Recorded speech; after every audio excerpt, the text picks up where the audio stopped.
Meet Tanjiro, the oldest of 5 siblings living a humble life in the mountains. In a shocking twist, a demon lord brutally slaughters his family, leaving only his sister alive, but infected with a demonic curse. Now Tanjiro's on a mission: become a demon slayer, hunt down the monster who destroyed his world, and find a way to save his sister. Get ready for an epic tale of revenge, family, and the battle against darkness. Picture this: a snow-covered mountain, and our boy Tanjiro's out there hustling, loading up on charcoal. His mom shows up all worried, wiping soot off his face like moms do. She's stressing about the heavy snow, but Tanjiro?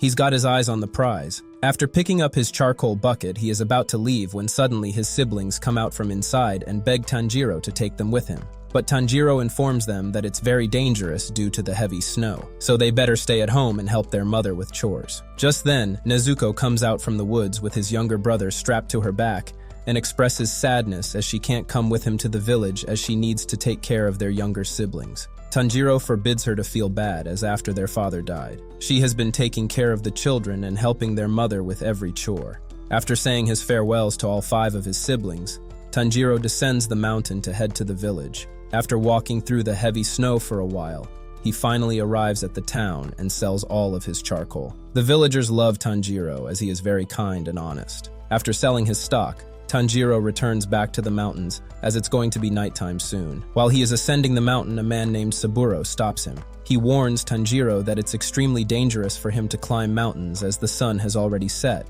and there is no way of knowing what sort of dangers there might be in those lush woods. Tanjiro thanks him for the suggestion, but since he has a keen nose, he isn't too worried about any dangers. But Saburo is extremely consistent in his warnings and forces Tanjiro to spend the night at his place. Tanjiro thanks the old man and decides to spend the night at his wood cabin. The old man is also glad, as it's rare for him to have any company, as his family died a few years ago, leaving him all alone in the mountains. The following morning, Tanjiro wakes up and starts ascending the mountain once again. He is steadily walking when his keen nose detects a strange smell. He takes a few more whiffs before realizing that it's the smell of blood. His body becomes tense as he rushes towards his house with full velocity. Soon, he arrives at his house, and the scene horrifies him. In front of his eyes lies the body of Nezuko, all bloodied, while trying to shield his younger brother. Tanjiro's face goes pale from the shock as he takes a few steps to look inside his house.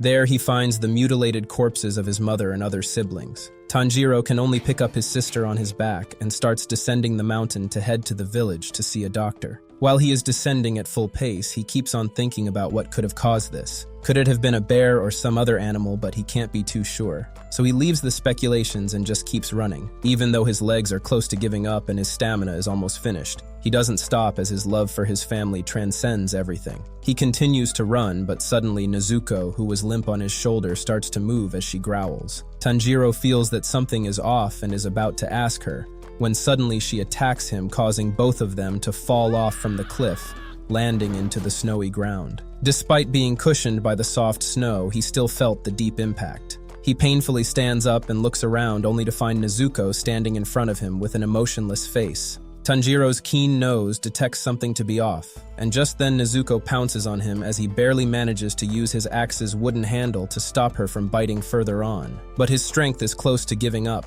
so he can only use his words to convey emotions to his sister so she can wake up from her demonic state, while he is trying to help her out in controlling her demonic urges. He realizes that Nezuko is probably turning into a man-eating demon from the stories that Saburo told him. As more time passes by, Nezuko's biting strength continues to increase. Tanjiro is also feeling extremely tired and is close to giving up when Nezuko suddenly stops as her tears fall on Tanjiro's cheeks. The siblings are having their emotional reunion when suddenly a blue-haired man with a sword appears out of nowhere and slashes at Nezuko's neck. Tanjiro somehow manages to protect Nezuko, but that costs him some of his hair that was cut off by their new adversary. Tanjiro wants to protect Nezuko, but the man grabs her from him and holds her from the collar like a little kitten. He tells Tanjiro that his sister is now a man-eating demon, and it's better if he just lets him kill her. But Tanjiro protests that his sister isn't a murderer, and that there was someone else at his house who killed his family. The swordsman remarks that's how the demons multiply in number, by infecting others with their blood.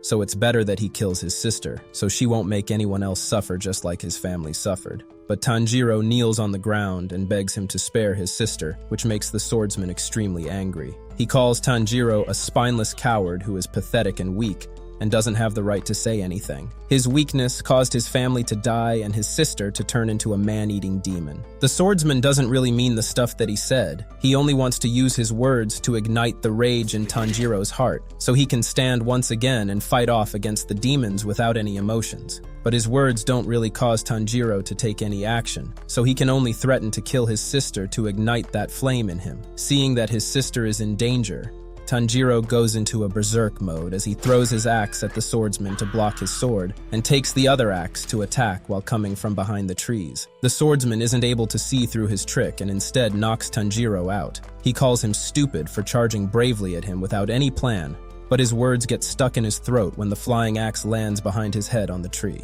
While he is recovering from the shock, Nezuko uses this opportunity to free herself from his grab and jumps towards Tanjiro. The swordsman expects Nezuko to eat Tanjiro as the demons are rarely able to resist their hunger for human flesh and blood. But what shocks him is that instead of feasting upon Tanjiro, Nezuko protects him by standing in front of him. The swordsman finally realizes that these siblings are truly something special, and decides to spare Nezuko's life. He simply knocks her down and puts a bamboo stick in her mouth so she won't bite anyone. After a while, Tanjiro wakes up and finds Nezuko sleeping calmly beside himself. He looks around and realizes that the swordsman is still here, who introduces himself to be Giyu, a demon slayer. He tells Tanjiro that if he wants to protect his sister, he needs to go and find a man named Sakonji, who will guide him on his future path. This gives Tanjiro a direction to where to head, as now he won't have to struggle searching for clues for a way to save his sister. Now that he has a path set, he needs to find Sakonji. But before that, he needs to take care of Nezuko, who can't stay in the sun as demons will burn into ashes. For that, he has a plan, which is to get a basket from the farmers. Bucket secured, Tanjiro races to the cave where he stashed Nezuko to keep her out of the sun's deadly rays. But plot twist, she's MIA.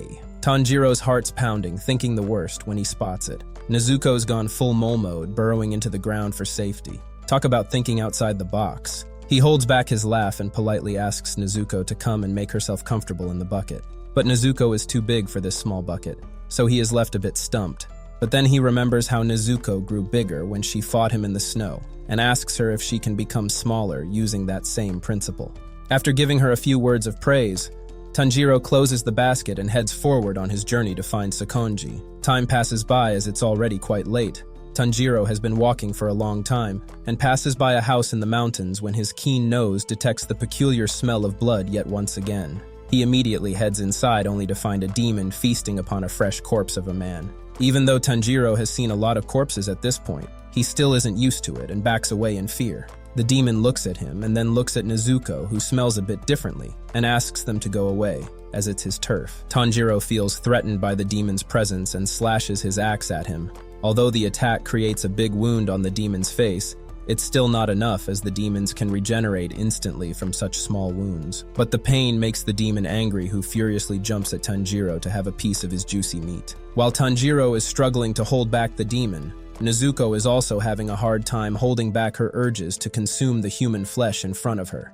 But when she realizes that her brother is in danger, she immediately goes into full fury mode and kicks the head of the demon as if it's a soccer ball. The demon's head and body are both separated, yet it still manages to live, and is even able to fight against both siblings. The head of the demon grows hands and starts fighting Tanjiro, who uses his axe to hold it back. Meanwhile, Nezuko fights its torso. The fight is pretty comedic as Tanjiro headbutts the demon's head, who starts to see stars in his eyes. After knocking some sense into the demon's head, Tanjiro throws it at the tree alongside the axe so it can't escape. In the meantime, Nezuko and the headless corpse are going toe-to-toe, but their battle is getting too close to the cliff, and they fear being thrown into the river below. Tanjiro pushes aside Nezuko and uses his body to throw as a force to pull down the headless demon into the river with himself. But fortunately, Nezuko saves him and pulls him out, saving his life. The death of the torso causes the head of the demon to go unconscious, as it goes limp behind the axe of Tanjiro. Now Tanjiro is faced with the difficult decision to kill the demon, but he is unsure how to do it. Just then, a masked man appears behind him and tells him that the demon won't die even if he cuts the head into 2 pieces. The only way to kill it right now is to crush the head with a rock. But Tanjiro's hand keeps shaking as he has never killed anyone before. He keeps on hesitating so much that the sun starts to rise, and the first few rays of the rising sun burn the demon into ashes. This causes Tanjiro to come out of his dreams, as he remembers Nezuko also can't stand sunlight. But fortunately, Nezuko is smart enough and goes back into the bucket by herself. Meanwhile, the guy in the mask slaps Tanjiro and tells him that his weak resolve made the demon suffer from a cruel death, like burning into ashes. Only if he was courageous enough to do the act, it wouldn't have happened. Although Tanjiro is just slapped, he doesn't mind and instead pays full attention to the man's words. The man tells Tanjiro to follow him, as he will be training him from now on to become a demon slayer. It's at this moment that Tanjiro realizes that this man is Sakonji that Giyu recommended him to visit. Tanjiro follows Sakonji as they run a great distance before eventually arriving at an old wooden house. There, Tanjiro asks Sakonji if he passed his test, but Sakonji drops the bomb that the test hasn't even started yet. After putting Nezuko on the bed, she immediately falls asleep. No one knows whether it's from tiredness or something else. Tanjiro's trial is to follow him to the mountaintop and then come down before the sun has completely set. Tanjiro starts following Sakonji till they eventually reach the top of the mountain. There, Tanjiro finds himself lost in the mist with no signs of Sakonji being close to him. But Tanjiro doesn't panic as he trusts his keen nose that can smell the path back home. But his descent isn't so smooth as Sakonji has set countless traps to stop him. Tanjiro suffers a lot at first, but after falling into many traps, he realizes that they all have a very distinct smell. Using that smell to identify their location, he is safely able to navigate through the woods. Or that's what he thought, but Sakonji already knows about his keen nose through the letter that he received from Giyu. So he sets elusive traps taking into account Tanjiro's dog-like nose. Tanjiro continues to suffer throughout the whole journey so much that he comes close to giving up 100 times, but the fate of his sister's life relies on his shoulder. So he cannot give up, else everything will be meaningless, and he won't be able to face his family in the afterlife. Just when the sun was about to set, Tanjiro barged open the door of the wooden house and fell after declaring his victory in today's trial. Sakonji smiles and decides to officially take him as his new disciple. After being accepted as Sakonji's official disciple, Tanjiro's hellish life begins. From the early morning till late night, he trains using various techniques taught to him by Sakonji, without resting even a single second. But this doesn't break him. Instead, he gets molded into becoming even stronger. This is needed because humans are innately weak, and to kill the demons who are born with superhuman strength and unkillable bodies, the humans need to become strong just like them. The humans who are strong enough to slay these demons are called demon slayers. There are hundreds of them and are a proper organization that has existed since ancient times, slaying these man-eating demons without stopping even a single day. Tanjiro's current training is to prepare him for the upcoming Demon Slayer trial that will be held at the Demon Slayer headquarters. Each mentor will send his disciples to fight for glory and acquire the title of the Demon Slayer. Just like Sakonji, there are countless other mentors, so the competition will be extremely tough. Rather than being demotivated, Tanjiro becomes even more resilient in his training to the point that he skips some of his sleep to improve some of his weaker points. Aside from the basic skills like superhuman stamina and strength, Sakonji also teaches him to wield the sword like a proper demon slayer. A demon slayer uses special breathing techniques that allow them to kill the demons who are normally impossible to kill. These techniques exert extreme pressure on the body, so the user is required to have powerful lungs that can hold a lot of air without exploding. Sakonji teaches Tanjiro to perform these stances, but Tanjiro's body is quite new to such pressure, so he keeps on failing, causing Sakonji to beat him with a stick till he can master the stance to every last bit of movement. Time continues to pass by as Tanjiro has already spent 6 months training under Master Sakonji.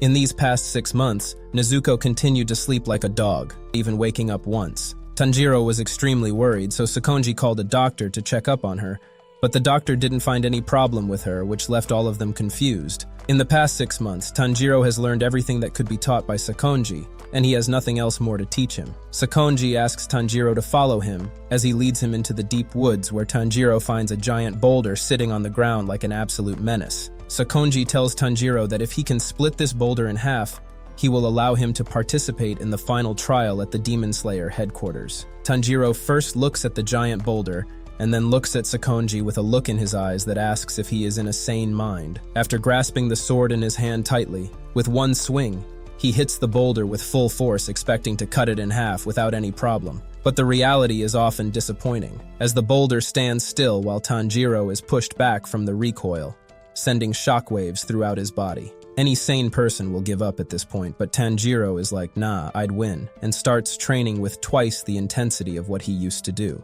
He expects that this will give him some more results. But another 6 months passes by, but the boulder still stands there without even a scratch on it, while Tanjiro is left like a haggard loser, who can only headbutt the boulder in frustration. Just then, he hears the mocking laughter of a young man, which causes him to look upward and reveals a young man in a fox mask, who tells Tanjiro that despite him learning everything from Sakonji, he still hasn't learned anything. He tells Tanjiro that he just memorized the stuff that Sakonji told him rather than mastering it. Even though his mind knows all of it, his body is still not used to it. Saying this, he challenges Tanjiro to a duel, but Tanjiro declines, as the masked man has a wooden one, while he has a steel one. But the masked man mocks him because even with a steel blade, he can't hurt him. After all, his blade will never reach him. Tanjiro is pissed and becomes aggressive in his attacks, but the masked man casually parries all of his attacks while even countering some of them to give some nasty blow to Tanjiro's stomach. Tanjiro is beaten up so badly that he falls unconscious from all the fatigue. The masked man stops and signals a young girl to take care of Tanjiro while he leaves. Later, Tanjiro wakes up all excited because his duel with the masked man allowed him to see a lot of his shortcomings, and becomes excited to learn more. The young girl smiles and tells him to not give up as they all are cheering for him. From that day onwards, Tanjiro continues to spar with the masked man till a whole year has passed, and Tanjiro's appearance has changed quite a lot. Even though he now looks homeless, his aura is smooth and consistent like a river before the storm. The masked man and Tanjiro stand in front of each other for the last time, as today their duel will decide who is the final victor. They both use real swords this time, as there will be no opportunity after this one. The duel starts as both opponents pull out their swords, and soon enough, the duel ends in one blow, as the final victor is Tanjiro, whose sword splits open the mask of the masked man, revealing a young face beneath. The young girl appears in front of him and tells him to carry on their legacy, as they had a great time together with him. She also leaves her name and the masked man's names, which are Makomo and Sabito respectively. After saying this, they all disappear as Tanjiro looks in front of him, where the giant boulder, which was once unsurmountable, now is cut in half without any resistance. While Tanjiro is still recovering from the shock, Sakonji appears behind him and informs him that he never intended to have him participate in the final trial. That's why he gave him this near-impossible challenge. But he didn't expect Tanjiro to be able to cut the boulder in half and with such even precision. He can only give him praise and send him to the final trial. Sakonji takes Tanjiro back home, where he treats him with a hearty meal that consists of hot pot and grilled fish. After enjoying the delicious meal, Tanjiro heads to sleep, but Sakonji stops him and tells him that just like humans eat meat to get stronger, demons also eat humans to get stronger. The more humans they eat, the stronger they get, and some even unlock special skills. After explaining this, he takes out a special mask and hands it over to him. Sakonji remarks that this is a curse-warding mask imbued with a spell to protect him. Tanjiro thanks him and heads to sleep, after checking upon Nezuko for one last time. The following morning, Tanjiro wakes up and gets ready to head to his next destination, which is going to be Mount Fujikasani, where the final trial will be held. Before leaving, Tanjiro waves goodbye to Sakonji and asks him to greet Makomo and Sabito on his behalf. Sakonji is shocked and doesn't understand why Tanjiro would remember the names of his dead disciples. In the meantime, Tanjiro arrives at Mount Fujikasane, where a lot of participants are waiting for the final trial to start. After waiting for a while, a pair of siblings in weird clothes and masks come out and greet everyone. They inform the group that the trial will be held in the mountain area, surrounded by special trees that hold a few of the captured demons inside of them, which will be used to test the group's capabilities and whether they are strong enough to become a demon slayer or not. The group will need to survive 7 days in the trial, and those who successively come out will be announced to become official demon slayers, while the losers will become food to the demons in the mountain. The trial is extremely harsh and cruel, but that's the reality of a demon slayer's job, which is to face these demons and protect the normal people. But his plan is thrown into the trash when his dog-like nose smells a demon sneaking around him. Tanjiro uses the smell to identify its location, which is right above his head, and manages to dodge the demon's deadly attack. But the danger isn't over yet, as another demon joins the fight and attacks Tanjiro while he is still recovering from the previous attack. Tanjiro calms down his nerves and goes into his full concentration mode. Then he unsheathes his sword and uses the fourth move of the water-breathing style to cut both demons' necks without any problem. As for how he was able to kill these demons is because of his special sword that's made out of special sun steel. After paying his respect to the dead demons, Tanjiro is about to walk ahead when his nose smells a very strong, rotten smell. He looks behind and finds a giant, ugly demon chasing after one of the participants with saliva all over his mouth. The participant who was running away from the demon fell down out of fear when he watched another participant being eaten alive by the ugly demon. After eating him, the ugly demon extends its arms towards the participant to grab him, which causes Tanjiro to decide if he wants to intervene and save the person or just stay hidden so the demon doesn't notice him. But Tanjiro's kindness doesn't allow him to leave a person in peril. So he braces himself and charges at the demon with no hesitation. He first cuts off the arms that are extending towards the participant so he can run away and save himself. Afterwards, he moves towards the neck region, but the demon flings off Tanjiro as if he is a fly, causing him to smack against a tree, which definitely breaks a few of his bones. While Tanjiro is struggling to stand up, the demon looks at his mask and realizes that Tanjiro must be the latest student of Sakonji after he killed the last two of them, which were Makomo and Sabito.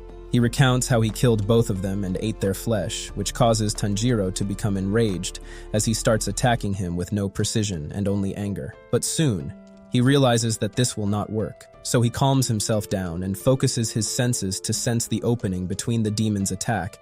After finding that opening, Tanjiro unleashes the first form of the water-style breathing and slices its thick head in a single clean strike. In a flashback, we find a young demon feasting on the flesh of a corpse when he hears the steps of a man in a mask coming towards him. That man is Sakonji, and the young demon is the big ugly demon whom Tanjiro recently slayed. The young demon is arrogant and believes that he can defeat a veteran demon slayer like Sakonji, but he is easily defeated and captured by Sakonji to be placed in the prison on top of Mount Fujikasani. Back to the present time, the sliced head of the demon watches its body turn to ashes as Tanjiro's back faces his sliced head. He cries in frustration because even in death, the last thing he ever saw was the face of a demon slayer, which he loathed the most. But deep within his heart, he remembers that he wasn't always this frustrated and angry. He was a human with feelings and emotions. He had a big brother who always held his hand when they were walking back home at night. The demon once again finds himself in darkness, but this time there is no big brother to hold his hand. With the demon dead, Makomo and Sabito, alongside the rest of the children, can finally rest in peace. Sakonji also wouldn't have to fear losing more of his children at the hands of this big demon anymore, and could retire peacefully. Tanjiro pays his respect to the dead demon and moves ahead with the hope of finding more demons and asking them if there is any way to turn a demon back into a human. But all the demons are insane with no intention to communicate. The next few days go by without getting any meaningful hint, so Tanjiro can only give up and exit the forest, which signals that he has cleared the trial. Emerging from the forest, Tanjiro realizes he's one of only 4 survivors. A grim realization hits him. The person he saved earlier didn't make it, likely falling victim to another demon's clutches. The 4 of them are congratulated by the twin siblings who congratulate them for becoming a demon slayer. Afterward, they introduce them to the 10 ranks of the demon slayers, starting from the bottom Mizunoto to the highest Konoe. As new demon slayers, they will automatically start as Mizunoto, and the more contributions they make, the higher in rank they will rise. Aside from that, they will also be given a companion crow which will inform them of the missions that they will receive. Aside from their companion pets, they will also get a special sword made from sun steel, which they will receive in 15 days. But this 15-day wait is too much for the guy with a scar who grabs one of the weird siblings in anger. Tanjiro calms him down by grabbing his wrist with stronger force, which causes the angry guy to back away in silence. After this short interruption, the siblings bring them to a table that has raw ores of sun steel and request each of them to choose any one of the ores that they like. Tanjiro uses his keen nose to smell the best one and select it. After selecting the ore, he packs up his stuff and heads back home. But midway, he becomes too tired and comes extremely close to falling unconscious. But his desire to see his sister keeps him going on till he finally arrives at the wooden house where Nezuko is already waiting for him all awake. Both siblings enjoy a tearful reunion as tears keep streaming from their eyes. Master Sakonji joins them as he hugs both siblings in his arms tightly and can't help but shed a few tears that he has been holding back for so many years. After the tearful reunion, Tanjiro tells everything that happened to Sakonji, who thanks him for avenging his other disciples. But he also warns Tanjiro to not get arrogant, as in the future, he will be up against the demons who have mastered blood arts, which allows them to equally fight against the stronger demon slayers. This makes Tanjiro question Sakonji if Nezuko has a similar blood art, which could explain why she sleeps so much. But Sakonji tells him that from his understanding, Nezuko is just using sleep to recover her lost energy. Tanjiro spends the next couple of days at the wooden house till eventually, a man arrives with his sun-steel blade. The man is named Hotaru and wears a weird mask. He hands over the sword to Tanjiro and expects it to turn red, as the sword often turns into a color that directly corresponds to its user's physical features. But in Tanjiro's case, the sword turns into a pitch black color, which is extremely rare but rather disappointing, as Hotaru wanted to see a bright red color, just like his hair. While Hotaru is cursing Tanjiro for not showing him the bright red color, Tanjiro's companion Crow arrives at the wooden house and informs him that a demon has been abducting young girls and that he must go and investigate this situation. As Tanjiro's first mission, he is both excited and nervous as his legendary tale has just begun. The following morning, Tanjiro gets ready and dresses up in his new Demon Slayer uniform, which is made out of a special fiber that will keep his temperature normal even in extreme conditions. He also tells Tanjiro that all demons came from one original demon who used his blood to turn other humans into demons as well. That original demon's name is Muzan, who is also the true enemy of all humans. Aside from that, Sakonji gives him a few tips to survive as a demon slayer, and after everything is done, he hands him a special basket made out of a rare wood, which is extremely light but very durable. This way, Tanjiro can carry Nezuko alongside him without any problem. Tanjiro thanks Sakonji and takes the basket into Nezuko's room. After this, Tanjiro bids farewell to Sakonji and leaves on his way to the town where his first mission will officially start. Tanjiro steps into a bustling town, the energy a stark contrast to his recent battles. As he weaves through the crowded streets, his keen ears pick up whispers about a guy named Kazumi. Poor dude's fiancée vanished into thin air one night.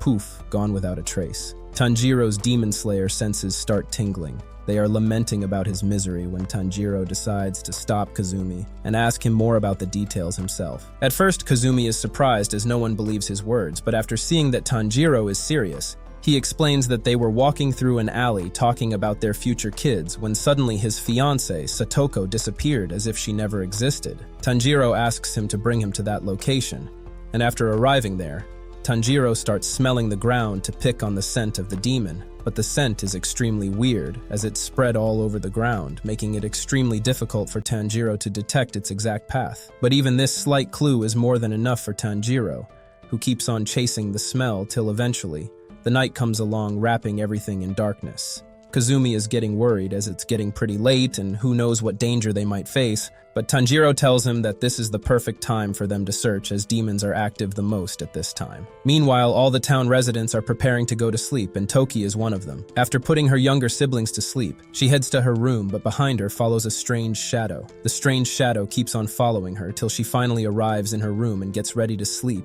But just when she lays down, the shadow spreads all over her bed as two bulky arms spawns out from the shadow and grabs the young girl into the shadowy realm.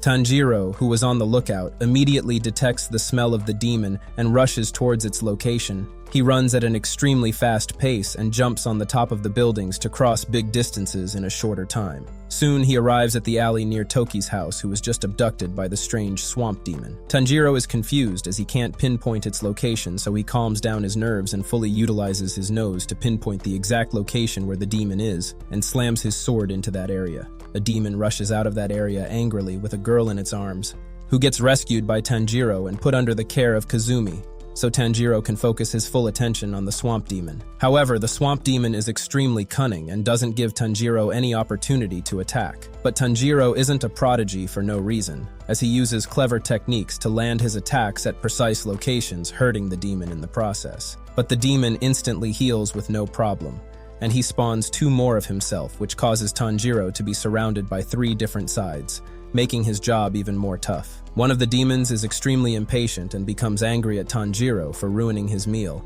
as Toki was just going to turn 16, so he doesn't have much time before she expires. Tanjiro is shocked and wonders if it's Mr. P. Diddy himself here. But one of the calmer swamp demons tells Tanjiro that he already had enough of his meals and that he will leave soon, so it's better not to fight each other and risk their lives. This makes Kazumi terrified as he asks the swamp demon if he also ate his fiancée, to which the swamp demon replies that she was extremely tasty and her flesh was very tender and fresh. Tanjiro had enough of this demon's evil talk and talk attacks with no intention of forgiving him. But the swamp demon is very cunning and uses his 3 bodies to attack Tanjiro from all sides. But what he doesn't know is that Tanjiro has Nezuko in the basket on his back, who gives him protection on the backside so he can focus on fighting the demon. The demon is shocked to see this as he can't believe that a human and a demon are fighting side by side. This reminds Tanjiro of Sakonji's words, who told him that he put a suggestive hypnosis on Nezuko so that she would treat all the humans kindly while treating all the demons to be her sworn enemy. At first, Tanjiro is worried that Nezuko might struggle to fight against a stronger demon like a swamp demon,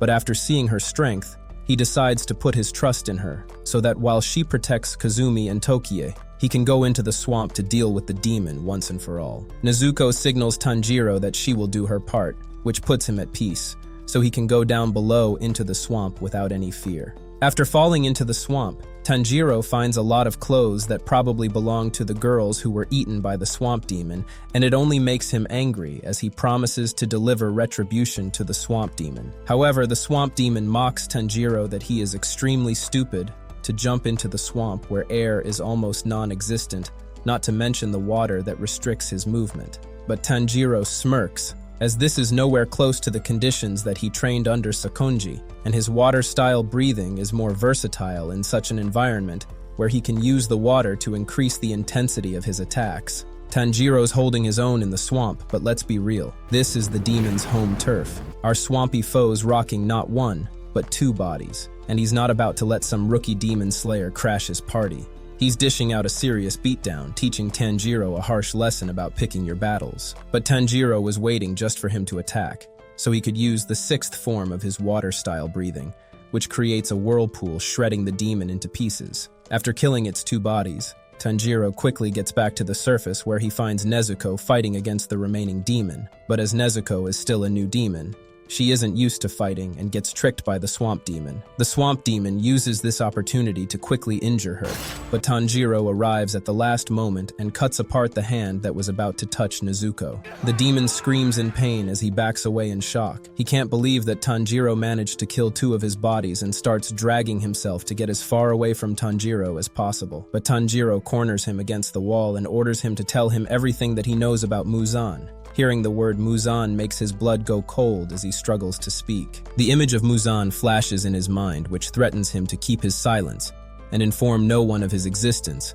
as he is always watching him and will know what he did. The sheer fear makes his body shiver, which makes Tanjiro wonder what sort of creature Muzan is, which makes him so fearful that even demons shiver from the thoughts of offending him. Realizing that the swamp demon won't be able to help him, Tanjiro decides to put an end to its miserable life, so all the victims can rest in peace. Meanwhile, Kazumi, who finally realizes that his fiancée won't ever come back, falls into despair so Tanjiro can only comfort him with his words, but this only serves to make him more miserable as he yells at Tanjiro for not being able to understand him. When he notices the depressed smile on Tanjiro's face, he realizes that this ordinary-looking boy holds a great pain in his heart. He immediately apologizes to him and gives him his gratitude for avenging his fiancée. After putting Nezuko back into the box, Tanjiro leaves the town, but his companion Crow arrives at that moment and informs him that the headquarters has assigned him a new mission, which is related to a demon lurking around one of the modern cities. After traveling a whole lot of distance, Tanjiro arrives at the city, which is full of activity, even though it's nighttime. Tanjiro is from the boonies and has never seen such a modern city, so he feels a bit out of place. After making his way through the sea of people, he barely makes it alive to one of the silent alleys where a person is selling hot noodles on a cart. Feeling extremely hungry, he orders a single serving and heaves a sigh of relief as he can finally enjoy some quiet, peaceful time. But just then, he smells an extremely strong scent, which is similar to that one he smelled on the bodies of his dead family. He chases after that smell, and after making his way through what seems like a sea of people, he finally grabs onto the man whose smell is definitely of a demon. Moreover, the man is Muzan, the demon that Tanjiro has been looking for all this time. However, Tanjiro can't do anything, as in Muzan's arms there is a human child, and beside him is a human woman who seems to be his wife. Tanjiro is confused and doesn't know what to do when suddenly, Muzan scratches a random passerby, which causes him to turn into a demon in the middle of the bustling crowd. The random passerby immediately grabs his wife and bit into her shoulder, causing everyone to start panicking, which gives Muzan enough time to calmly escape alongside his wife and children, while Tanjiro is forced to hold back the random passerby who is on the verge of killing his wife. But Tanjiro leaves a few words for Muzan as he promises that he will find him and slaughter him for killing his family and turning his sister into a demon. His shouts gather a whole bunch of people who treat this whole affair as a new drama. But after the police arrive, Tanjiro is threatened by them to let go of the man so they can arrest him for attacking his wife, but Tanjiro tries to explain to them that he can't let go of this man, as he doesn't want him to kill anyone. Just then, a mysterious woman appears from the crowd, and she uses some mysterious blood art to create an illusion that allows Tanjiro to escape the police. Meanwhile, Muzan has already made it pretty far away from Tanjiro. He puts his wife and daughter into a carriage and has them leave after making an excuse that he needs to attend a meeting. After saying farewell to them, he walks through a dark alley where a drunk man stumbles into Muzan and trash talks with him. Muzan is pissed off and slams him into the wall, breaking all 206 bones in his body. Meanwhile, a burly dude who also seems to be drunk takes a shot at Muzan, only to be kicked into the air like a soccer ball, which drops on the ground and deflates. After killing both drunk men, Muzan moves towards the woman who is so afraid that she almost soils her clothes. But Muzan isn't so kind as to give her a painless death, so he injects his blood into her body, which causes her cells to mutate and become demon-like. But he doesn't stop and keeps on injecting his demon blood, till eventually, she isn't able to bear anymore and explodes from within like a poisonous goo. After this, Muzan is satisfied as he snaps to call two of his trusted demons and orders them to kill Tanjiro, who is wearing the Hanafuda earrings, which reminds him of the demon slayer who almost killed him that one time in the past.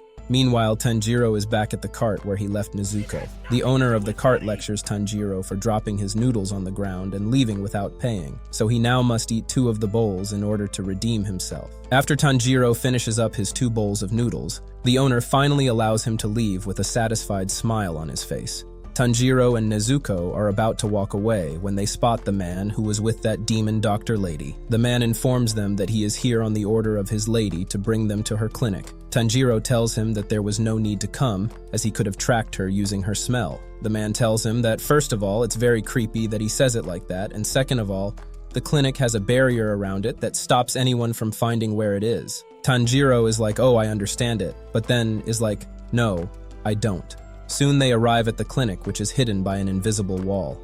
After entering, Tanjiro finds the demon doctor lady who is currently treating the wife of the passerby who was converted into a demon by Muzan. After putting the wife to rest, she comes to sit in front of Tanjiro and greets herself as Tamayo. She also introduces the rude guy, who is Yushiru, a demon that she converted from a human herself. Tanjiro is shocked and can't believe that someone else than Muzan can turn humans into demons, to which she replies that she is a special case, as she modified her body to remove Muzan's curse. This allowed her to survive only on a small amount of human blood, which she acquires through people who are in dire need of money. As for why she turned Yushiru into a demon, it's because he was close to dying, so it was her only choice at that time. But she first asked him about it, and he accepted the deal of turning into a demon. And just like her, Yushiru can also survive on small quantities of human blood, even less than her.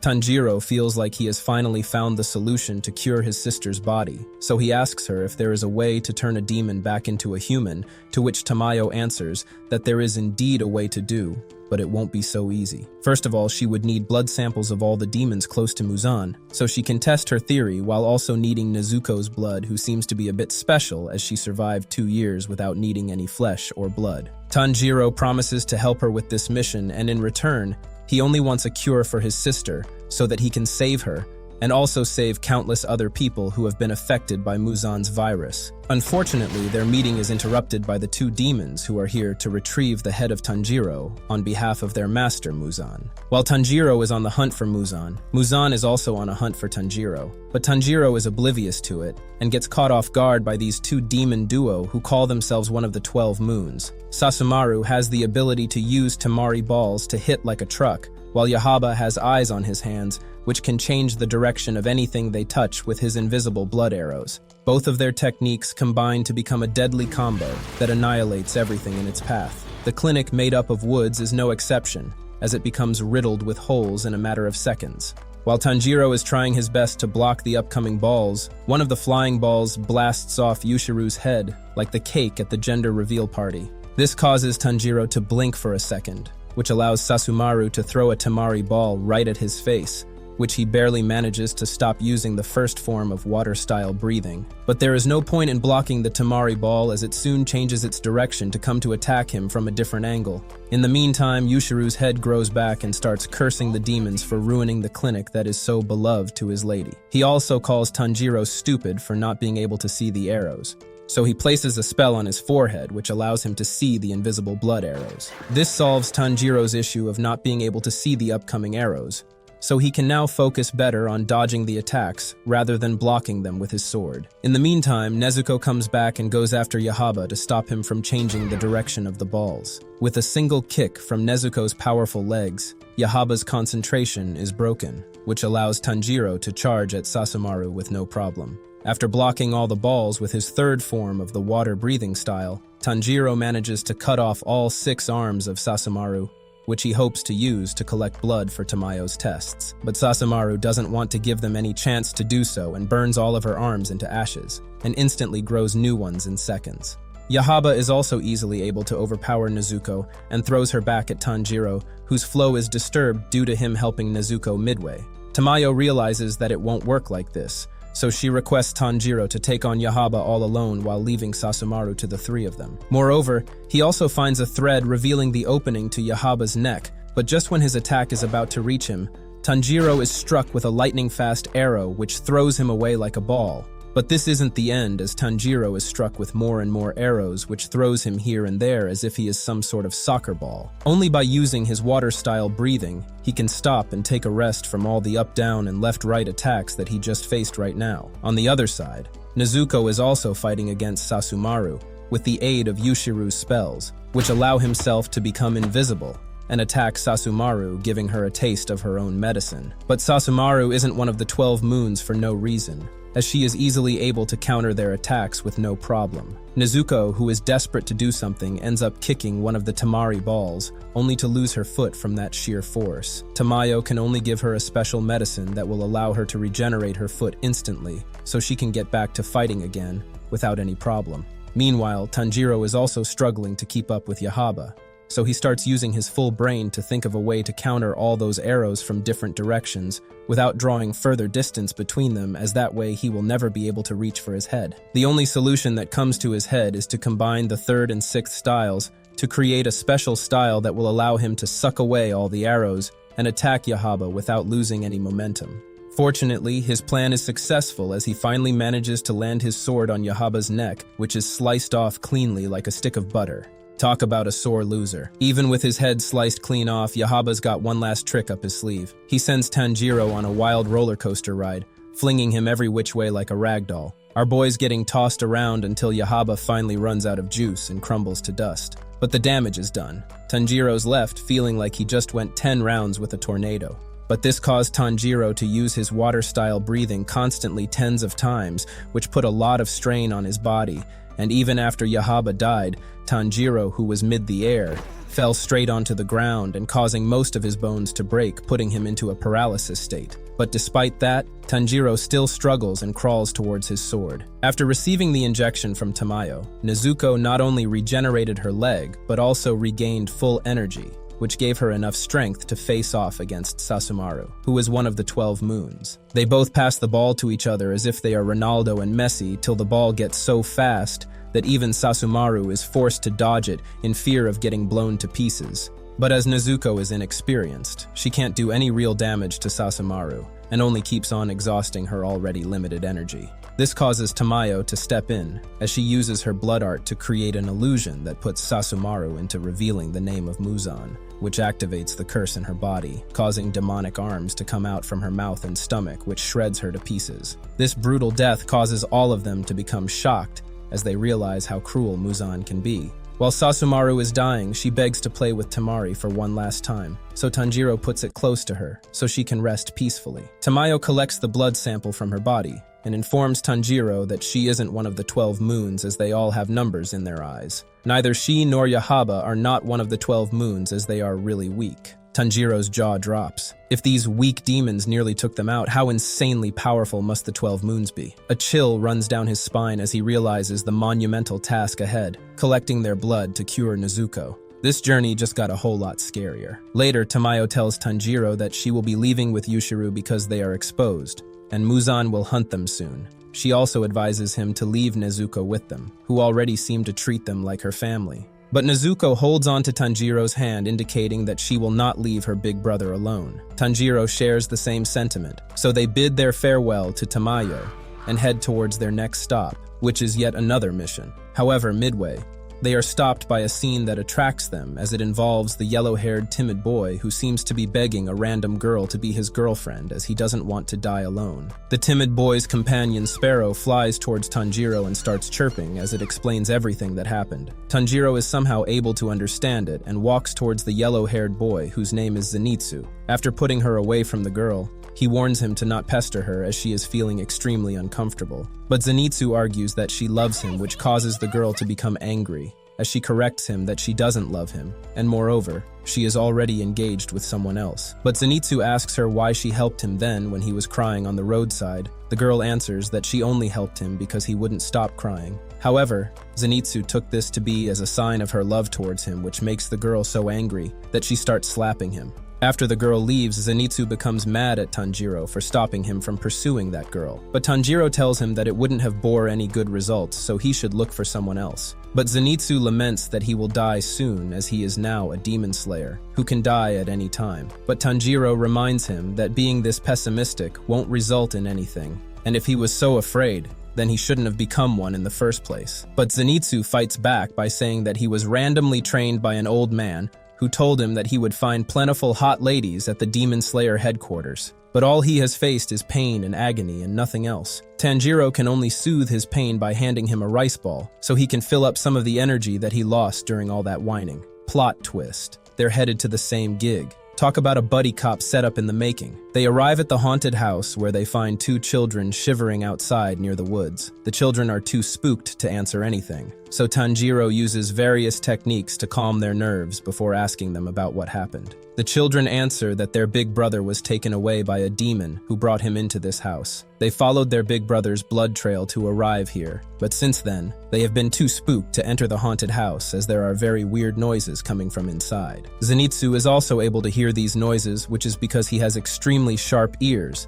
just like Tanjiro has a very sharp nose. At first, the noise is barely audible, but soon it gets very loud as a mutilated man is thrown out of the window. At first, Tanjiro suspects that this man is the children's big brother, but they confirm that he is not their big brother as he was wearing a different colored dress. After hearing this, Tanjiro decides to head in and leaves Nezuko's basket with them, so they will be safe if someone attacks them. But Zenitsu is too fearful to head inside, so Tanjiro can only use unorthodox techniques to bring him inside. After walking inside, they slowly move forward but stop when suddenly both children barge into the house because they heard scratching noises from inside the basket which spooked them, so they came inside. Tanjiro can't become angry at them for leaving Nezuko outside, so he calmly tells them to go outside as it's extremely dangerous inside. But before the children can go away, the sound of the drum beating is heard once again, and they all are separated. The demon comes from the hallway and stops in front of their room.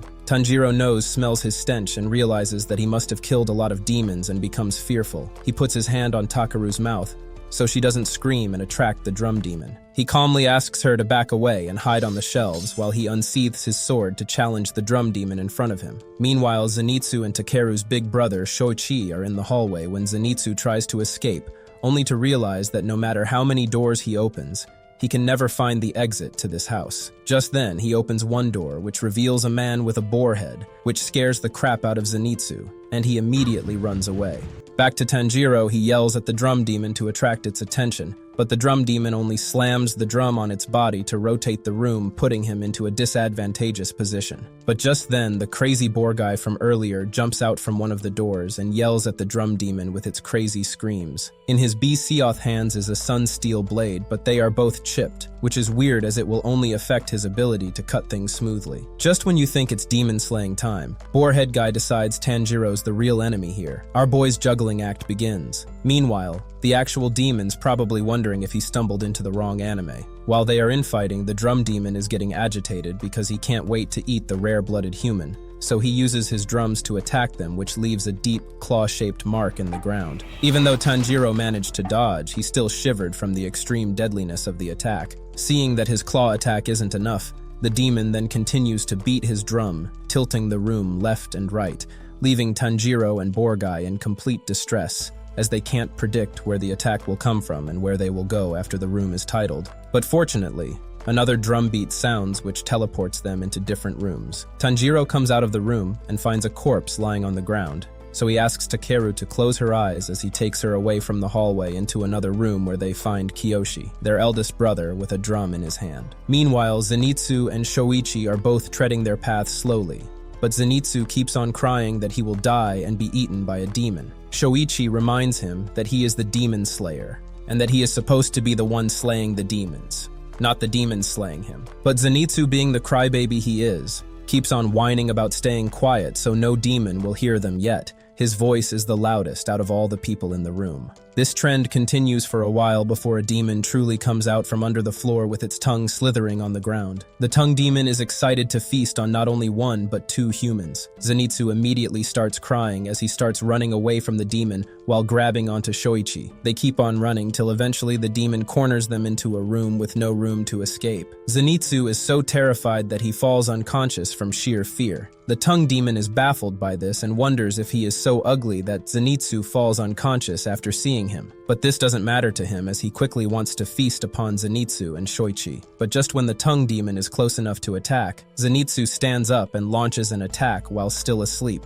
His single attack cleanly sweeps the tongue demon, who is still in shock even after its death. After the tongue demon is dead, Zenitsu wakes up and finds the demon lying dead in front of him, and asks Shoichi if he is the one who killed him. But Shoichi is too stunned to speak that he can only look at Zenitsu with a deadpan look on his face. Meanwhile, the boar guy is running in the hallways to find the drum demon when a fat demon steps in his path to devour his flesh. But boar guy isn't an easy opponent to pick on, so the fat demon is slain by the self-made breathing style, which is as wild as its creator himself. Meanwhile, the drum demon, who is still looking for Tanjiro and Kiyoshi, is taken back to his memories when he was still one of the 12 demons, but since he had stopped growing stronger, Muzan stripped his status and gave it to someone else. So that's why he is so keen on finding rare-blooded person, whose flesh is worth 100 times more than normal people. In the room, Tanjiro calms down Kiyoshi, who is still shaking from fear. Tanjiro notices that Kiyoshi is injured, so he puts ointment on his wound so he can heal. After making sure that he is fine,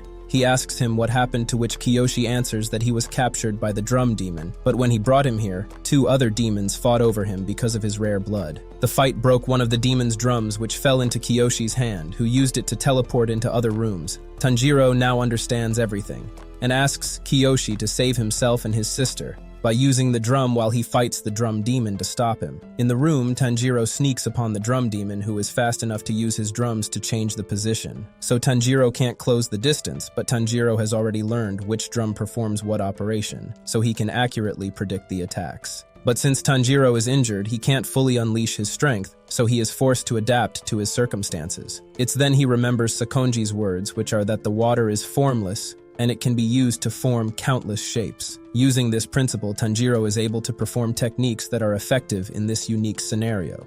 But will Tanjiro be able to defeat the drum demon, or will he fail just like last time, causing people around him to suffer due to his weakness?